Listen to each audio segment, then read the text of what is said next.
So we already have ample evidence that suggests the indictment of Darren Wilson was rigged. For example, in an indictment, you don't show both sides of the case. You only show the evidence of the prosecutor in an attempt to just say, okay, let this go to the next step. Let's get this to trial. And then that's where they determine, you give the defense as well. But in this case, the prosecutor also gave the defense of Darren Wilson. Now, many legal experts have weighed in on this, and they said they wouldn't do that, and that doesn't happen unless you want to get the case thrown out. That's the only situation in which you would do that. Now, also, the prosecutor has family members who are cops. We covered that in detail last week. And the old saying is you can indict a ham sandwich if you want to, but somehow you can't indict a cop who killed an unarmed black kid. So it's very fishy. The entire circumstance surrounding it is very fishy. And the list goes on, which shows how things were stacked against Mike Brown from day one. Well, today we have more evidence to that effect. Quote, Assistant District Attorney Kathy Alizadeh instructed grand jurors on how to decide the case based on a statute that was invalidated by the U.S. Supreme Court 2 decades ago. The statute said the officers can use any force they deem necessary to achieve the arrest of a fleeing suspect.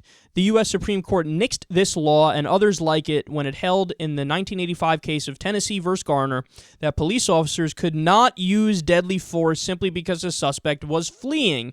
They could only do so if that suspect also threatened the lives of others. Of course, Mike Brown did not. They continue, Alizadeh realized her mistake 3 months after she initially presented the statute to the grand jurors and disclosed the error. Now let's pause there for a second. Look at what they did. So they're admitting that, yes, they told the grand jurors that that law is on the books and is legitimate and is real, and you should keep that in mind. Now, if you're on the jury and you hear that in the state of Missouri, a police officer is allowed to shoot somebody in the back even if they're fleeing. Now, remember, Michael Brown was shot in the front, but many witnesses say he ran away, and the forensic evidence backs up the fact that he ran away and then he turned around with his hands up, and then he was gunned down. And even if you say, hey, there's conflicting reports about the hands being up, we do know he ran away and at some point turned around, and it was between 8 feet and 35 feet that he was gunned down. But they're saying that according to this Missouri law, even if he was running away and was shot in the back, it's totally legal for Darren Wilson to have done that. It's unconstitutional, so that's not true. That statute, that law in Missouri is not real any more than the laws in Alabama aren't real about how oral sex is illegal, which is literally the case in many red states, how they have on the books that sodomy is banned, and sodomy is oral and anal sex, not just pursuing gay people between anybody.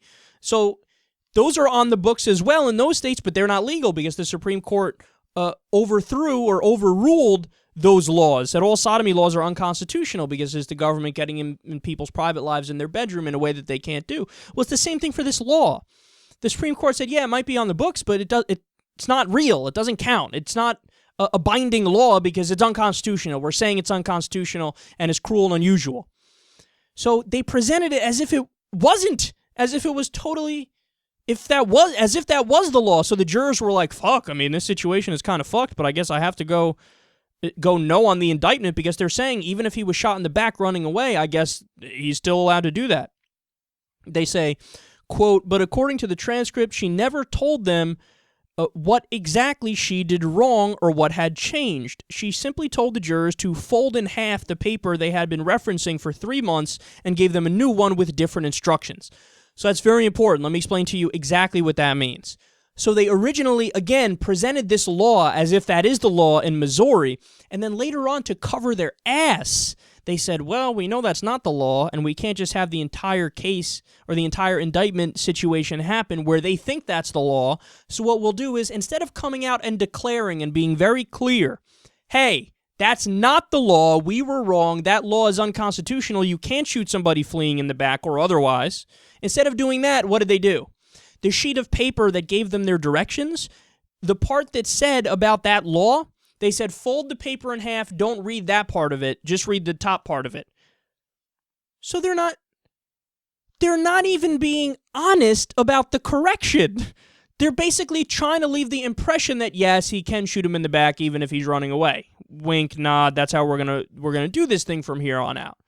But then later when they correct it, they go, oh yeah, anyway, we made a little mistake. Just fold the paper in half, that's all you gotta worry about. Anyway, moving on.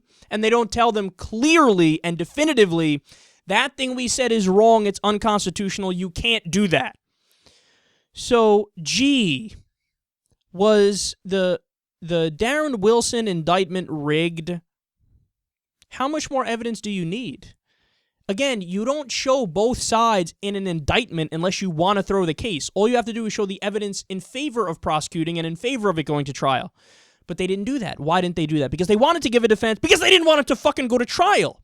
I mean, it's so obvious, and with the prosecutor's connection to the police department, I mean, this guy literally depends on the police department for his job.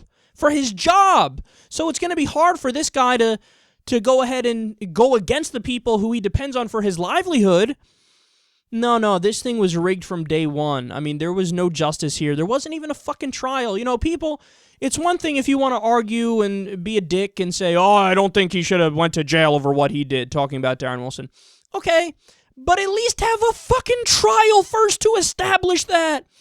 George Zimmerman got off, but there was at least a trial. Here we don't even have a trial, and all the different evidence and all the different stories seemingly support Mike Brown over Darren Wilson. A lot of the eyewitnesses, again, we went over this in detail recently, and I gave you all the forensic evidence, I gave you everything, and I laid out very clearly that what happened that day was pretty fucked up, but it didn't even go to trial. Why didn't it go to trial? Because the powers that be didn't want it to go to trial, and here's more evidence backing that up right here.